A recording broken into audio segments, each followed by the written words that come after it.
Hello, this is Survival-gyver, and today we're taking a look at the Eafengrow EF204 pocket knife. This thing is a beast. It's really heavy. It's 8.9 ounces or 252.8 grams.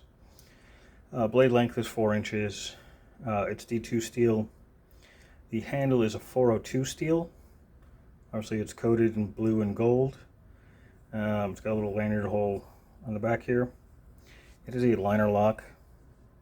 I'm going through this pretty quick because as cool looking as this knife is, it's got problems. This is a cheap knife, or budget knife if you want to call it that. I think I got this on sale for like $17. Current price on Amazon is about $27. I actually only got this to get free shipping on something else that I was looking for.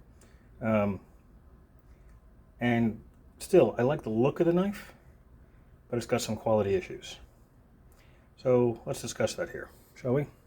It might just be mine that's got problems, but I'm also really picky, so that's probably it as well. First part is, liner lock is tiny and doesn't always release. You have to push down and move the blade at the same time in order to get it to close. It is a flipper. It opens up really well. I don't know if you can see it in there, but they are ball bearings. Ball bearing setup. I did a short of this a couple of days ago, and somebody knows something before I did, because I just did the short real quick just to show that this is coming up on a review. There's a crack in the blade. So it's hard to see. Right here, there's a weird, where the grind goes a different direction. It's on both sides. So I think it's cracked, or some kind of lamination issue. But on both sides, right after it starts to turn, there seems to be a crack in the blade. Now I could return it if I wanted to, but I have so many knives, it's okay. I might just take it for parts, take the handle and everything else apart and put it on something else. But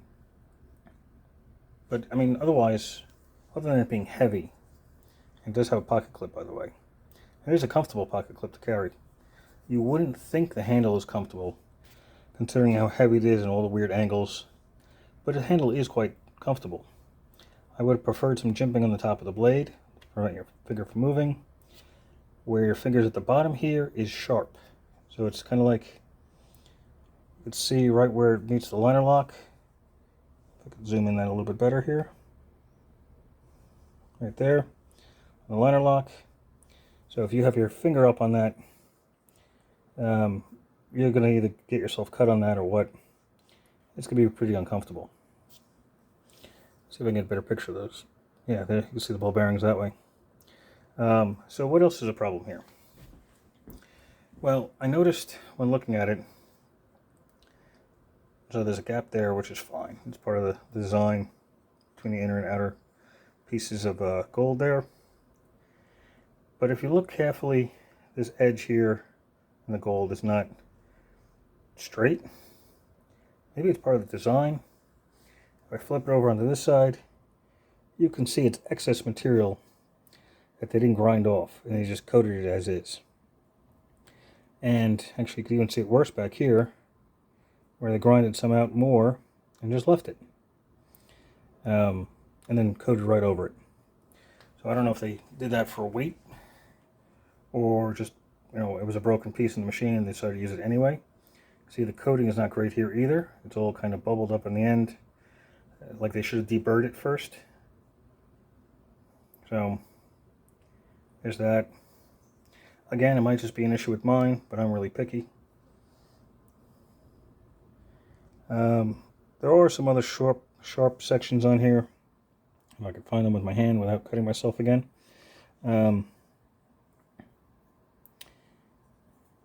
The back of the edge of the clip is a little sharp.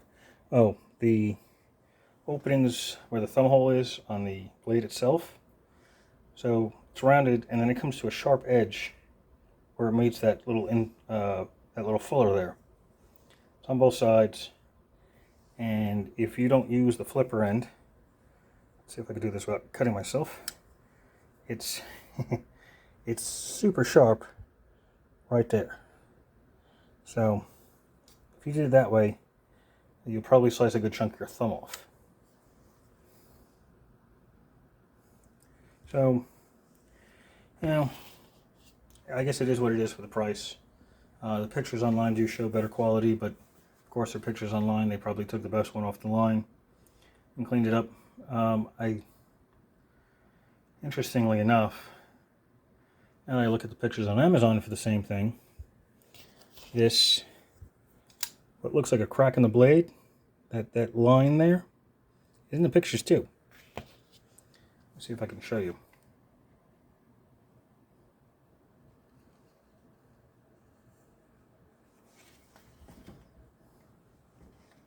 This over a little bit. Come on, there we go. So there it is right there. So interesting. Maybe it is just a design, but it looks like it's a crack. And this is from their Amazon listing. Bring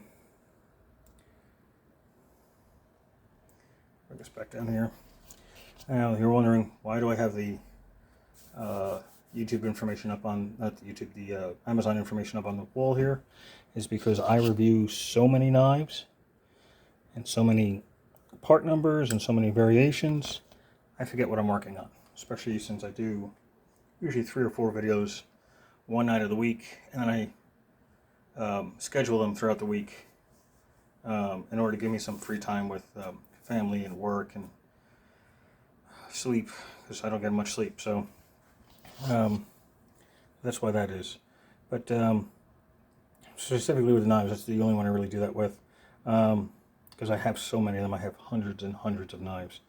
I'll be showing probably some axes this summer. I've had bare bones axe and Pulaski axe and a few others. But yeah, so this is an oddity. It's nice looking. It really is. It's just heavy.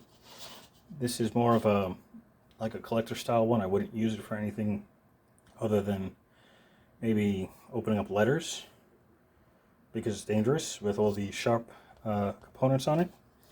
But other than that, I mean, you can gift it to your worst enemy if you want. Just don't gift it to me. I'm not trying to be anybody's enemy. Alright? So, any questions or comments, leave them below, and I will answer them as soon as I can. Which may take a couple of days, because I've been getting a lot of subscribers lately, and my email has been blowing up because of it. I'm not mad. I'm just overwhelmed a little bit at the moment. So other than that, if any questions or comments, leave them below. I will leave a link in Amazon just in case you're interested as a gift, or maybe a modification, because I think most of these have the same pivot on most other knives. So take the blade out, clean up the handle, put a different blade in, maybe. You'd have a nice looking folder. It depends if you want to modify it or not, but it's nice, and it's for the price, it's not bad. So thank you for watching. Please like and subscribe if you haven't already, and have a glorious day. Thank you for watching.